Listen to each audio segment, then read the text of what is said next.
What's happening, folks? Back with another reaction, back with some more late 90s trance. And this is another one I would consider somewhere in between melodic / progressive trance and hard trance. It's a tune by DJ Quicksilver, which in the early days was Oren Terzi, who is primarily the identity of DJ Quicksilver, but most of the early releases were done in conjunction with Tommaso De Donatis. I recently did a reaction to a De Donatis track. And yes, I think eventually Oren Terzi began making tunes on his own, but I know the first several releases, and I think even like the first album or two, were done in conjunction with Tommaso De Donatis, who I think they met at Terzi's record shop in Bochum, Germany. In any case, we're going to listen to the Maxi version of Planet Love, a tune originally from '97, though this is on the Positiva label. Most of the Quicksilver stuff is originally on Dos or Die, a German label, but this is on the UK label Positiva, and I think it was released a year later. But yes, there's a number of different versions of this. There's actually like a tidy or an untidy dub on this, which is done by Paul James and the Tidy guys, the people behind Tidy Tracks label. But yes, we're going to listen to the Maxi version, which is this adventurous hard trance excursion, though it's very two-sided, meaning it has a driving, like late 90s hard trance, melodic trance bass line. It's got some pace, it's got energy, and then it gets very wicked. There's this, I don't know how to describe it, like squeaky, like chirping kind of synth, which gives it a real intensity and a real like wicked bent. But then it goes into this rolling, rich, and uplifting kind of trance melody, which I would almost describe as like, it reminds me of something you might hear in a Castlevania game for folks who know 80s and 90s games. But then it goes back into the screeching, wicked section and then finishes with the second part of the uplifting Castlevania-style melody. So it has two distinct faces to it, but I do think they work together well. They're sort of the light and the dark side, or rather the dark and the light sides of the tune. It's one I think I first heard on... Is it DJ Ganesh? I think it was a Ganesh mixtape. But yes, ultimately it's one that I knew when I came across it in a record shop. I was like, oh damn, like I know that track, I'm getting this record. I didn't even have to preview it because I knew what I was listening to. So yes, this is DJ Quicksilver, Planet Love. It's the Maxi version, and it's I think originally from 1997, though this is from the Positiva version of the release, 1998. And as I said, I think this is still from the era when it was Oren Terzi and Tommaso De Donatis. Welcome to Planet Love.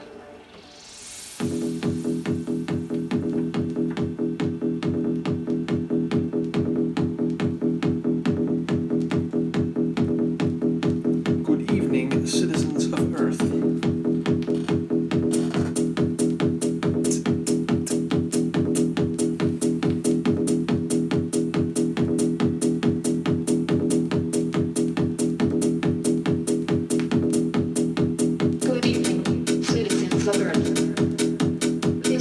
Your last chance to escape. I want to invite you to a new world. A world of liberty. A world of peace. Come on world. Come on world. Ooh. Come with me. Come with me. Love the bass line kicking up right there. Come. Where? To Planet Love. Planet Love.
Planet Love.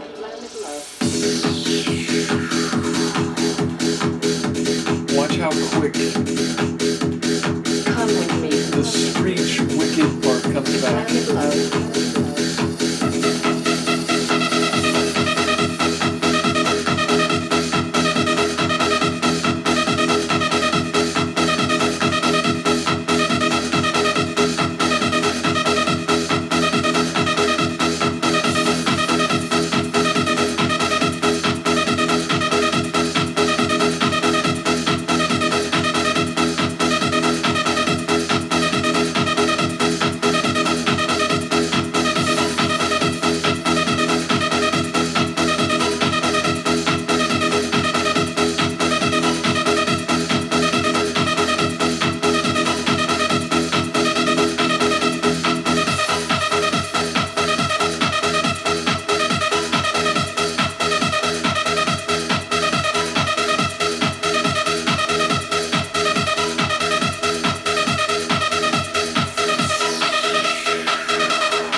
All the builds.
Come with me. Come with me.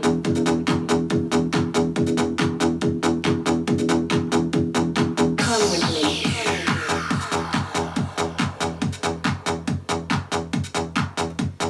Come. That bass line and vocal though. Oh, I love that. To Planet Love. That means you can use the track right to the end before you mix out. Again, I talked about it a lot when a tune keeps some of the elements that define it right to the final bar. It's very good for DJs because it allows you to transition without the transition for a long period of time without that transition becoming pointless, meaning if it's just a kick and a hat with no distinction, then you might as well just entirely move over to your new record because there's nothing significant, nothing that's layering over the incoming track or under the incoming track that still gives the listener a sense that like, oh, this is two tracks blended together. But when there's at least a few elements, a bass line as we heard there, or a notable synth, or indeed a vocal is especially good, they can hear the new tune coming in, maybe even the bass line of the new track has kicked in, maybe a melodic layer of the new track is already going, but they can still hear welcome to Planet Love, and it's like, oh, like, wow, this is still both of them going simultaneously. So I enjoy when a track doesn't entirely strip down by the end or before the end, and in some cases there's like a long outro and then maybe the last like 32 it does strip down to just a kick and a hat. And sure, sometimes as a DJ you're a little bit behind your mark, meaning like you maybe wanted to start a transition earlier, so the fact that there is a little bit extra, even if it's very stripped down, it might end up being useful. But in an ideal world, the moment the bass line drops out of your outgoing track, you want to line it up so the bass line of your new track kicks in, and then it's, there's no energy reducing interlude or transitional period where it's like, oh, okay, so he's just kind of mixing, and it's, you know, a very simple part of both tunes, and it kills it a little bit. So yeah, I enjoy the structure of this track. And again, like, I like how it's very two-sided. The like organ style melody of the uplifting happy part is very, you know, energetic and dynamic. It again makes me think of, like, you know, jumping with a whip in a Castlevania game. But maybe I think I prefer the wicked, like, screeching, I don't even know what you call it. It's like this intense, like, trance mouse or something. But that part, which is, you know, the A part, and then the second A part, whereas like the big uplifting melody is sort of the B part. I enjoy that wicked part when it comes around both times, maybe the most of all, especially the second time, because the second time, like, you've heard it, so you know maybe it's going to come back, but it just erupts. It doesn't, you know, the first time it hints at it, it's like, it does like a one shot of it, another one shot of it, and then it double times it, and then it finally rolls in with it. The second time it comes around, it just sort of rises up out of the ground and takes over the tune instantly, which I really enjoy. So, yeah, I'm trying to think, because I enjoy this one a lot. I do like his original mix of Free, which I think I did a reaction to that. I suppose I could check while I'm here. But I'm trying to think what my favorite Quicksilver track is.